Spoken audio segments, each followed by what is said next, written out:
एक गांव में राकेश नाम का एक आदमी था जो काम की तलाश में इधर उधर घूमता है और पूरा दिन काम ना मिलने की वजह से वो बहुत परेशान हो जाता है।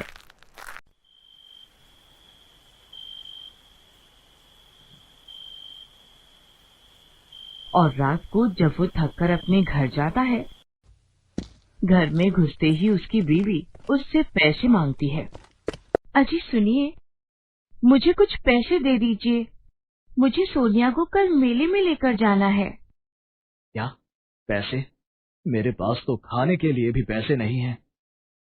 क्या आपके पास पैसे नहीं है? पैसे नहीं है कहने से घर का खर्चा थोड़ी ना चल जाएगा। मुझे नहीं पता, आप जाओ और कहीं से भी पैसे लेकर आओ। पुष्पा तुम ही बताओ, मैं कहाँ से पैसे लेकर आऊं? जिनसे पैसे लेने थे उन लोगों ने पैसे देने से मना कर दिया। काश मैंने तुमसे शादी करने से मना कर दिया होता तो आज मैं सुख से रहती। जब से मैंने तुमसे शादी की है तब से एक भी दिन सुख से नहीं रही हूँ।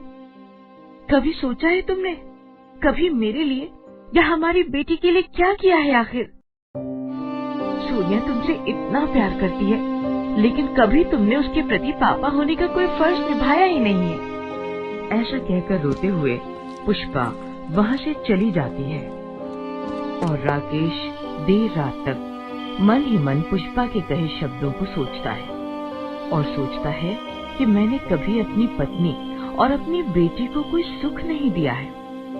वो यही सब बातें सोचता है और परेशान होकर उठकर बाहर चला जाता है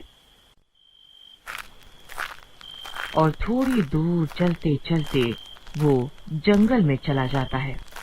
वहाँ जैसे ही वो पहुँचता है तो उसे वहाँ एक तालाब दिखाई देता है जिसके पास एक लकड़ी की तख्ती दिखाई देती है जिस पर लिखा होता है सावधान और नीचे लिखा होता है इस तालाब में जो भी कूदता है वो कंकाल बनकर ही बाहर आता है। ये पढ़कर राकेश मन ही मन में सोचने लगता है कि मैं भी इस तालाब में कूद जाता हूँ। इस रोज रोज की चिक चिक भरी जिंदगी से तो कंकाल बनकर ही रहना बेहतर है।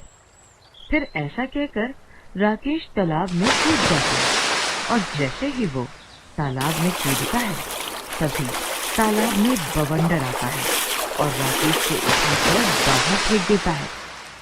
अरे मुझे ये क्या हुआ? मुझे ऐसा महसूस हो रहा है कि मैं पहले से और भी ज्यादा ताकतवर और फुर्तीला हो गया हूँ। तभी तालाब में से आवाज आती है, नहीं, ये सच है। ये आवाज सुनकर राकेश बहुत ज्यादा डर जाता है और डरते हुए इधर उधर देखते हुए बोलता है, कौन है? कौन है? यहाँ जो भी है सामने आओ। तभी तालाब में से पानी निकलकर बोलता है मैं तालाब बोल रहा हूँ, एक जादुई तालाब। तालाब को ऐसे बोलते देख राकेश और भी ज्यादा डर जाता है। अरे अरे तालाब कैसे बोल सकता है? मैं तालाब ही हूँ और जो भी मेरा इस्तेमाल जो सोच कर करता है उसका उल्टा ही होता है। जो भी मुझ में स्वस्थ होने के लिए कूदे उसका उल्टा हुआ, वो मरकर कंकाल बनकर निकले। अरे फिर तो आप मेरे बहुत काम आ सकते हैं। काम तो आ सकता हूँ, लेकिन उल्टे कामों में, क्योंकि मैं कोई भी काम सीधा नहीं करता हूँ। अब समझ गया मैं तालाब जी। फिर राकेश इधर उधर देखता है और उसे तालाब के पास में ही एक खाली मटका रखा हुआ दिखता है और वो उस मटका को उठाकर तालाब के पास में आता है और फिर तालाब हंसते हुए उस मटके में चला जाता है और फिर राकेश उस मटके को लेकर घर आ जाता है। घर पर उसकी बीवी पुष्पा रसोई में खाना बना रही होती है। पुष्पा, पुष्पा! अरे क्या हो गया? क्यों घर को सर पर उठा रखा है? पुष्पा, हमारे पास कुछ रुपए हैं क्या? क्या पागलों जैसी बातें कर रहे हो? मेरे पास भला रुपये कहाँ से आएंगे? और अगर मेरे पास रुपये होते तो क्या मैं रात को लड़ाई करती? अरे 1-2 रुपए तो वैसे भी घर की औरतों के पास 2-5 रुपए तो निकल ही जाते हैं। हाँ, रुकिए, देखती हूँ। फिर पुष्पा रसोई में जाती है और चीनी के डब्बे में से 10 रुपए निकाल कर लाती है। ये लो, बस यही 10 रुपए थे मेरे पास, ये भी ले लो तुम। हमारे पास ये रुपए भी ना बचे। ये क्या बोल रहे हो? ये 10 रुपए मैंने कल सोनिया को मेले में ले जाने के लिए रखे थे और तुम उसे भी नहीं बचा रहे। जैसे ही वो मटके में पैसा डालता है, वैसे ही मटके में से 7-8 गुना और पैसे निकलकर राकेश की जेब में आ जाते हैं। हे भगवान, ये क्या जादू है? बीवी जी, देखा इस मटके में रखे तालाब के जादुई पानी का कमाल। और हाँ, इसे सिर्फ उल्टे काम करने की आदत है, इसलिए मेरे रुपए खत्म करने की बात की तो इसने मेरी जेब रुपयों से भर दी है। भगवान का शुक्र है कि ये सही हाथों में आया है। इससे तो हमारी ही चीज को खत्म कर कर भर सकते हैं।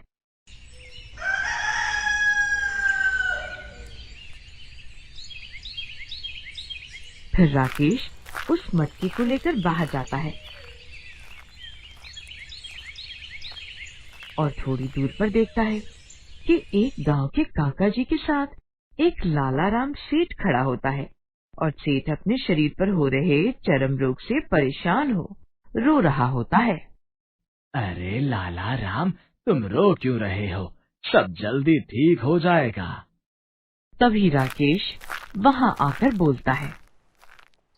अरे काका जी, ये तो दूसरे गांव के बहुत बड़े लाला राम सेठ हैं। इन्हें क्या हुआ है? ये इतना रो क्यों रहे हैं? और इनके पास तो करोड़ों की दौलत है। हाँ, पर वो दौलत मेरे किसी काम की नहीं है। देखो, मेरे शरीर पे ये चर्म रोग हो गया है और ये ठीक होने का नाम ही नहीं लेता, और ये धीरे धीरे मेरे पूरे शरीर में फैल जाएगा और इसकी वजह से मेरा पूरा शरीर सड़ जाएगा। हे भगवान, ये तो बहुत बुरी बीमारी है। मैंने सुना है कि तुम दुआ बहुत जानते हो। अपनी दुआ से ये मेरे शरीर के चर्म रोग को ठीक कर दो। मैं तुमको मुंह मांगे पैसे दूंगा। 1 लाख, 2 लाख, 10 लाख, जितने तुम मांगोगे मैं तुम्हें दूंगा। 10 लाख रुपए। तभी राकेश मटके से हाथ में पानी लेकर बोलता है। तुम्हारे पूरे शरीर की चमड़ी पूरी तरह से सड़ जाए। तुम क्या बकवास कर रहे हो? तुम्हारी इतनी हिम्मत जो तुम मेरे बारे में ऐसा बोल रहे हो? मैं अभी अपनी तलवार से तुम्हारा सर धड़ से अलग कर दूंगा, जो तुम मुझे दुआ की जगह बद्दुआ दे रहे हो। और तभी एकदम से लालाराम के शरीर से चर्म रोग गायब हो जाता है और वो खुशी में चिल्लाने लग जाता है। अरे अरे, ये क्या? देखो देखो काका जी, मैं ठीक हो गया। देखो, मैं बिल्कुल ठीक हो गया। ये लो ये लो, ये लो 15 लाख का चेक। फिर राकेश भी वहां अपने घर चला जाता है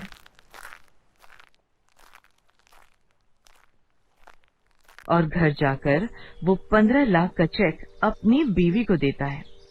अरे अरे, 15 लाख का चेक! भगवान की कृपा से अब हमारी सारी परेशानियां खत्म हो जाएंगी।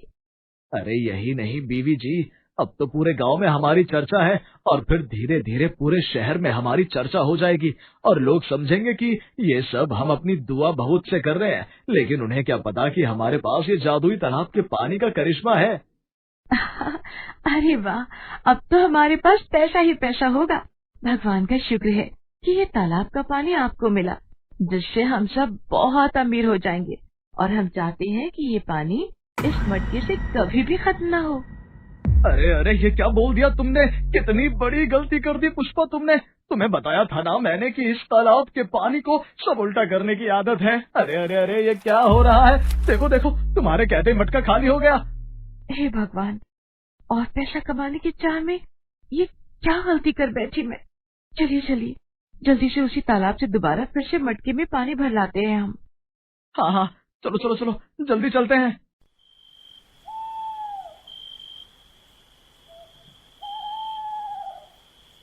और वो दोनों वहीं जंगल में जाते हैं। तालाब के पास जाकर देखते हैं कि अरे अरे अरे, ये क्या हो गया? ये तालाब तो सूख गया है। इसका तो पूरा का पूरा पानी भी सूख गया है। हे भगवान, ये क्या कर दिया मैंने? आज मुझे एक बात समझ आ गई है कि ज्यादा खुशी में या दुख में हमें सोच समझ कर ही बोलना चाहिए, क्योंकि कभी कभी हम खुशी में या दुख में कुछ भी बोल देते हैं और वो सच भी हो जाता है, जिसकी वजह से हमें काफी परेशानियां भी